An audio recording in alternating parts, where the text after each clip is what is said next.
تخيل معايا تدخل مقابلة بتقدم في شركة كول سنتر أو شغل، أو حتى بتقدم في جامعة، وأول سؤال يتسأل لك يقول لك stellen Sie sich bitte vor، يعني قدم نفسك. لو معرفتش تقدم نفسك فالانطباع الأول ضاع منك، خد بالك ده أهم انطباع الناس بتاخده عنك.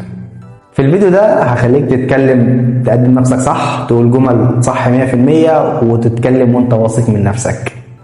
اول حاجه تبدا بيها هتقول جوتن تاج او جوتن ابند، الوقت اللي انت او الميعاد اللي انت فيه. zum Beispiel جوتن تاج ich heiße احمد حسن ich komme aus Ägypten und wohne in Kairo ich bin 24 Jahre alt und ich arbeite als Krankenpfleger.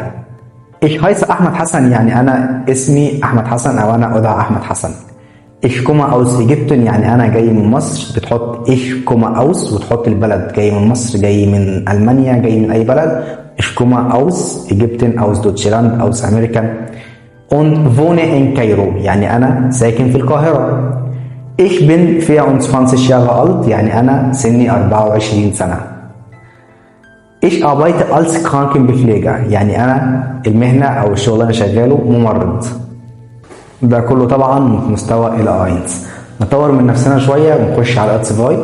هتقول مثلا ich arbeite als Krankenpfleger. ich lerne Deutsch, weil ich in Deutschland arbeiten möchte. meine Hobbys sind Lesen und Sport. طب ايه الاختلاف هنا؟ هنا قلت ich arbeite als Krankenpfleger، انا قلت هنا ان انا شغال ممرض. und ich lerne Deutsch يعني انا بتعلم الماني، وقلت كمان الهوبز بتاعتي، وقلت ان انا بتعلم الماني عشان انا عايز اشتغل في المانيا.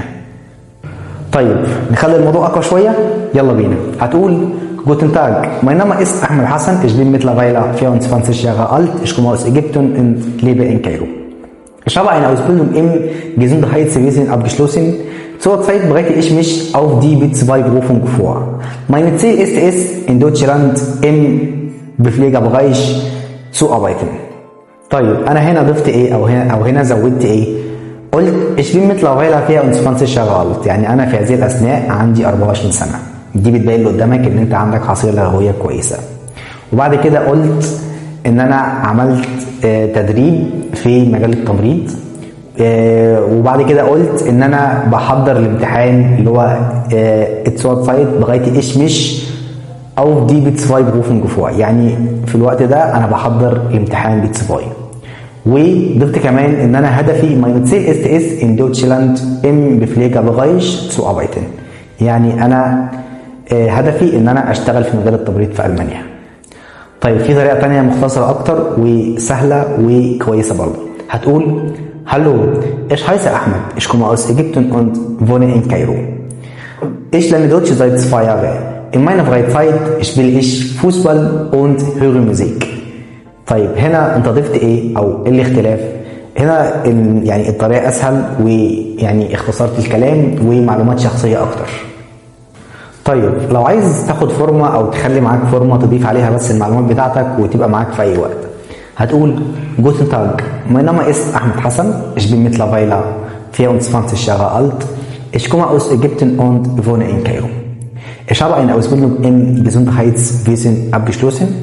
Ich lerne Deutsch seit 2 Jahren, weil ich in Deutschland arbeiten möchte. أو ممكن تقول weil ich nach Deutschland fahren möchte. وحاول دايما في اي انترفيو او لو انت بتقدم نفسك لحد حط اهدافك ويعني وضح لهم انت عايز تعمل ايه. هتقول mein Ziel ist es, mich beruflich weiterzuentwickeln und im Pflegebereich zu arbeiten، يعني انا نفسي اطور من نفسي واشتغل في مجال التمريض. مش عايز تطلع من الفيديو ده الا لو انت بتقدم نفسك صح بالالماني، بتقول جمل صح وبتتكلم وانت واثق من نفسك، ولسه في الاقوى والاقوى ان شاء الله. وما تنساش تعمل لايك واشتراك عشان تتعلم الماني بطريقه سهله من غير تعقيد. ولو مهتم ما تنساش تبعت رساله، الرقم الواتساب موجود في الوصف. سلام.